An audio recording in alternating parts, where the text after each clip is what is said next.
กระทรวงภายในได้จัดพิธีปิดสุดฝึกอบรมการเป็นครูฝึกที่ดีให้แก่พนักงานครูอาจารย์วิทยาลัยการเงินภาคใต้ซึ่งได้จัดขึ้นตั้งแต่วันที่ 31 มีนาจนฮอดวันที่ 4 เมษายนจึงสำเร็จพร้อมทั้งได้มีการมอบหับใบยั่งยืนให้แก่นักสัมมนากรที่เข้าร่วมโดยหัวหน้าสถาบันค้นคว้าวิทยาศาสตร์การปกครองและฝึกอบรมจากกระทรวงภายใน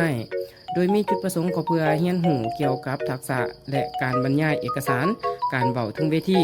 การจัดเตรียมความพร้อมให้แก่การเป็นผู้บรรยายและผู้บริหารพิธีการที่ดีเลิศเพื่อแน่ใจสั่งพนักงานที่มีคุณภาพหับใส่เบียกงานวิชาเฉพาะและการเรียนการสอน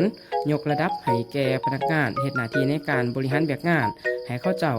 ใจเกี่ยวกับการเป็นจัดตั้งพิธีกองประชุมต่างๆ ภายในองค์กรเพื่อประกอบส่วนการบริหารเบียกงานและพัฒนาองค์กรนั่นเองและนี่ก็แมนหนึ่งนาทีครับเจ้าหน่อย EP นี้แล้วพบกันใหม่ EP หน้าไปละบ๊ายบาย